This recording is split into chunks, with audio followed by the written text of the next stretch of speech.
दंफैयो सनितपुर जिल्ला बरसला बियाबनि सिङाव थानाय थेलामारा शहीद मनिराम एकाडेमि फरायसालियाव उथ्रिसारनो हानाय सनितपुर जिल्लायावनो बर' बिजोंजों फरायनानै बयनिसिम गोजौ जायगा लानानै उथ्रिसारनो हानाय हिमाश्री बर' बिथांनिसिम आं मोननैसो मिन्थिनो नाजागोन बिथाङा बे उथ्रिसारनायाव बोरै फरायनानै उथ्रिसारनो हादों थ' आं मिथिनो लुबैगोन हिमाश्री दिनै नोङो सनितपुर जिल्लायाव बयनिसिम बर' बिजोंजों फरायनानै उथ्रिसारनो हादों मा बुंनो सानो बे आङो दिनै उथ्रिसारनानै जोबोर मोजां मोनदों आङो एग्जामाव उथ्रिसारनो थाखाय आङो 14 घन्टा समसिम फरायो आरो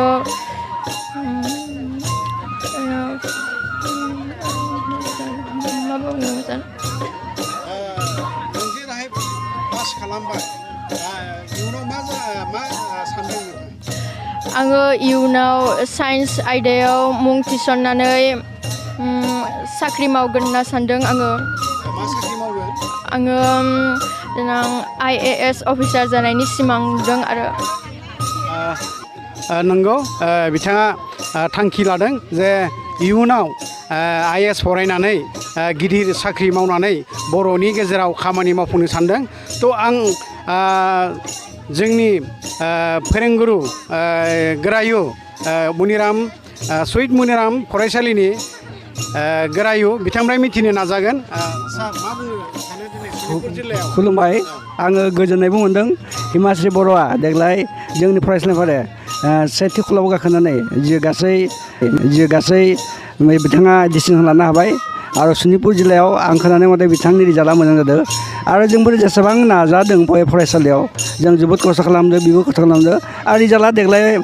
95% लाबोनो हादों थांनाय पेन्डेमिक आगोलनि बोसोराव जों 100% लाबाय आरो बिनि आगोलावबो जोंफोर 98% लाबोनो हादोंमोन जाय मोनसे मिशन दङ 100% माने 100% रिजाल्ट खालामनाय थेवबो जोङो दाबो उथ्रियाखै बेसेबां मोननो लागि नाजादों उननि समाव जोंफोर 100% खालामगोन फैगोन बोसोराव बेनिखायनो जोंबो गथ'फोरखौ बायसा थुलुंगा होगासिनो दङ आरो बेवहाय हिमाश्रीनि जा माने मोनसे फरायनाय आखु जोबोद माने गोमोथाव हागौ माने बिथाङा नाजायोमोन फोरोंगिरिनि बाथ्रा लायो आरो जों न'आव थांनाबो गोबां सम होनानै बिथांनि न'खराव बिफा बिगुमा मोजां रायनानै मोनसे परिबेस लानानै दा रिजाल्टखौ मोजां खालामनो हादों आरो जोंबो बे ओनसोलाव गासै बेसेबां फरायसालि दङ जायफोरा माने फरायनाय बा क्लासाव दङ दाबो थांगासिनो दङ आरो हराव जोंबो गिदिं बिथांमोनखौ थुलुंगा होयो सानदों उननि समफोराव जों रिजाल्ट मोजां खालामगोन आरो जोंनि जा मिशन 100% जों खालामगोन बेनो पास खालामनो हादों बा उथ्रिसारनो हादों मा बुङो थ' जोबोर गोजोननाय बाथ्रा जे जोंनि सनितपुर जिल्ला बर' थुनलाइ आफादनि सिङावहा जे बर' बिजोंनि हाई स्कुलनि जानानै मुथथे सरकारि स्कुल हिसाबै जोंनि शहीद मनिराम एकाडेमियानो जौसिन नाम्बार लानानै जा उथ्रिसारनो हादों आरो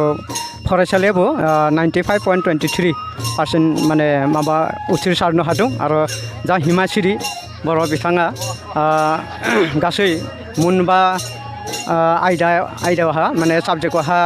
लेटार लानानै उथ्रिसारदों बेखायनो जों सनितपुर जिल्ला बर' थुनलाइ आफादनि जानानै जों रोजा रोजा साबायखर बावदों बाख्नायदों आरो लोगोसे जा शहीद मनिराम एकाडेमिनि सार बिथांमोना जेरैबायदि मिशन लानानै बिथांमोना न' थांनानै जा फरायनायनि बिथिङावहा बिथांमोना बेबस्थाखौ लादोंमोन बेखौ बाख्नायथावना जाहाथे इयुनाव आरो मोजां खालामफिननो हायो बेखौ जों हास्थायदों बेनो जोंनि सिमाङा जाहाथे हिमाश्री बर'आ इयुनाव जाहाथे मोजां सासे रंगा माने सोलोंथाइ बिथिङावहा मोजां रिजाल्ट लाबोनानै इयुनावहा जाहाथे मोजां मानसि जानानै जोंनि ओनसोलावहा मोजां मान सन्मान रोगाना लाबोनो हागोन बेखौनो हास्थायनानै आंनि बुंनायखौ एसेनो दोनथ'नाय नंगौ हिमाश्री बर'आ दिनै शहीद मनिराम एकाडेमि गोजौ फरायसालिनिफ्राय गासै गांबा आयदायावहा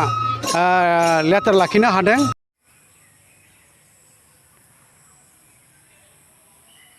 नोंथांमोनहा NBNN नार्सिं फरायनो गोसो दं नामा जुदि गोसो दंबोला थाबैनो क'क्राझार SAM कलेजाव मुं थिसनदो बे फरायसालियाव 2 निफ्राय 3 बोसोर नार्सिं फरायनायनि मोजां खाबु दं जुदि गोसो दंब्ला थाबैनो 9854550697 एबा 9854300175 नाम्बाराव फोनांजाब खालामदो।